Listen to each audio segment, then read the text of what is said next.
Right, so this is my video of my story involving me in social services. First of all, you need to know I was in care when I was younger. Got reported missing a lot for staying out of friends' houses. Become known to the police for being missing. Met a certain police officer, Lee. His name's Lee.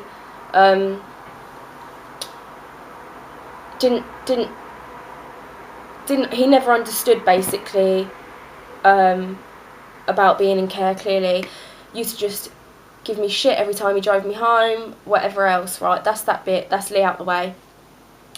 I get to 17, feel pregnant, have a baby at 18, lived in supported accommodation, lived in care.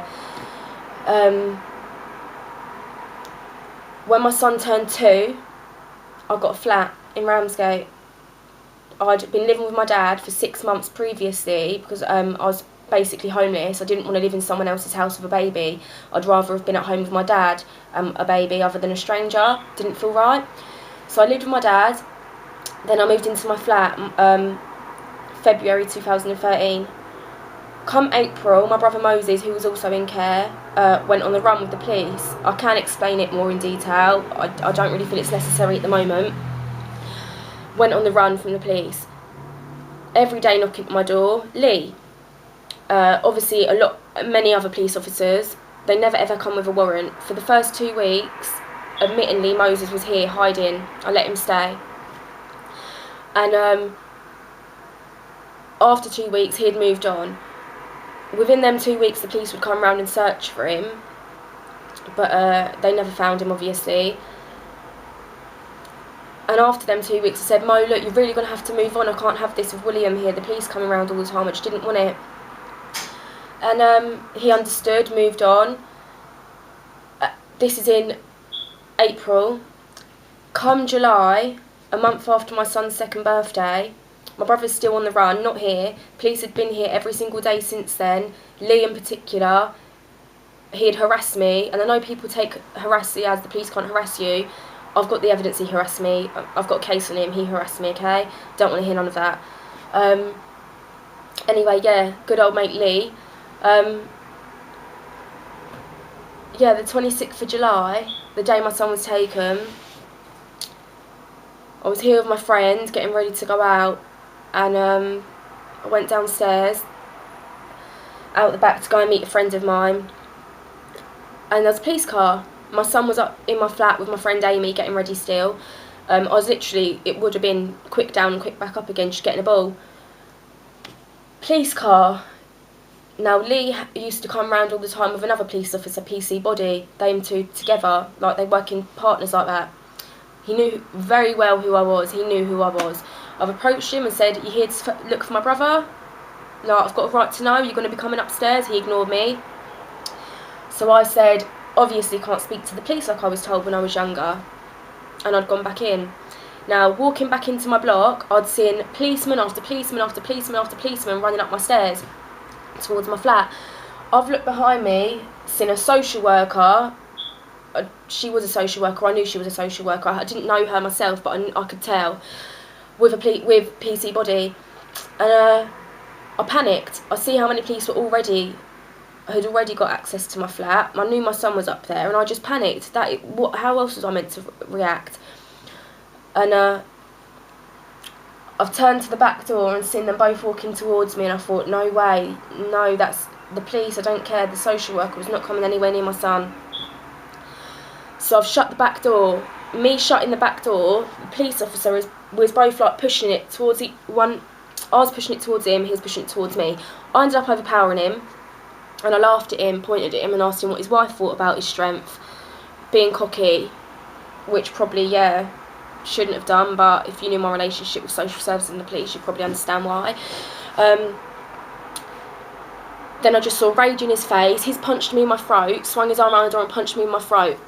If I thought about what I was doing, if I thought there was if I was really out to, I'm not that silly, I wouldn't just hit a police officer. I should have thought there was a social worker there, but my natural reaction was to hit him. So I did, and then, as you can imagine, rugby tackle to the floor, beating the shit out of. laying on the floor, screaming in pain, being told I'm resisting arrest when I couldn't have resisted arrest against 4 policemen officers and myself. Social worker stood there and I'm screaming to her saying, surely they're not allowed to punch me, you can see what's happening. Like, I could not move, my hands were behind my back, I could not move, and I swear on my son's life when I say this, they punched me, they hit me, they kicked me. Please, the social worker did nothing, looked on. Laying on the floor, I'm screaming and crying, time's going really quick. Then I've seen my social worker, the social worker, walk past with my son in her arms and go and sit in a police car. Didn't really, I don't know what was going through my head. And I was just crying, saying, look, there's no need for him to see this. Why is she sat there? She should stay upstairs with him. He didn't need to see. And then I was put in the back of a police car. Quite a few remarks were made about me by the police. My dress had fell down, my underwear was out, even my boobs were out. And I was asking to be covered up for quite a while. I wasn't listened to. The police officer, PC body, touched from my shoulder and ran his hand down my body for my seatbelt, which was no need for that. There was no need to touch me in that way to put my seatbelt on. So I've screamed out to somebody else saying, please, he's touching me, I don't want him near me, I'm exposed and I'm not happy about it. There was several other male police officers surrounded the car looking at me. Luckily for me, there was one really nice police officer from Canterbury who come over, warned them off and told them to go away and leave me alone. And he pulled my dress up. He said, is there anything that I want or need? And I said, yeah, I would like somebody to phone my dad, somebody to call my dad to come and get my son. I made that clear. Surprise, surprise, he went and told them, and then he was the one that got told to drive me to the police station. Why is that then? Because they didn't bother to call any of my family. Drove me to the police station. I got released Saturday night at 11:30. I was in there since Friday from about 3 o'clock, I'd say, in the afternoon. Gave me a phone number to contact social services. I've come out the cells, called this number, not recognised. Come Monday morning, running around like a headless chicken all weekend. Come Monday morning, leave my flat at 8:30 to go to St Peter's House, social services. 2 police officers already outside. And I've gone down there. Are you Cheyenne Hall? Yes, that's me, blah, blah, blah. You're Willie? Yep. Can you wait here for a social worker to arrive? Okay, yeah, I'll wait for a social worker. Thinking I was going to go and be able to get my son. So, for 6. Social workers turned up and I've said, let's go and get William. Sorry, I'm so tired. Let's go and get William. And I've said, let's go and get William. She said, you're not going to go and get William. And what do you mean I'm not going to go and get William? You're going to receive a letter in the post with a court date to go to court. I suggest you go and get legal advice.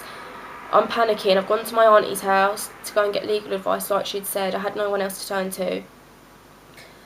And then about 4:10, the same day, I get a phone call from my son's dad. Hadn't rang anyone, hadn't told anyone what had happened. I was so ashamed. How could I pick up the phone and say what had happened? I couldn't do it. He didn't know until Monday. So they've turned up to his house, same day, just after they'd been to me, with a taxi and court papers saying he had to be in court there and then. I didn't get that option. He's gone to court, kicked off at me, blah, blah, blah, what got said.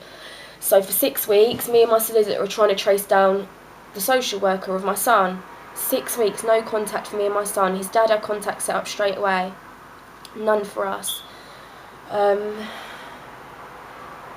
Chased down the social worker. Surprise, surprise, the social worker that was assigned to my son was the same social worker that put me in care when I was younger. Gone to this, 6 weeks have passed. I got a phone call from my solicitor saying, you've got a meeting in 10 minutes at St Peter's House. I've only just got the phone call myself from social worker. You need to be there or it's going to go bad against you in court. I'm really sorry, I can't help you with any other way. You just need to get there, make sure you get there. With my friend Gemma, how am I going to get there? Got no money. 10 minutes before, I live at least an hour's walk away. 10 minutes in a car. Called a cab. From my experiences of being in care, I know they can pay for travel expenses. I've got there with the taxi driver and I've said, look, come in with me and I'll try and get you the money, which I should be able to.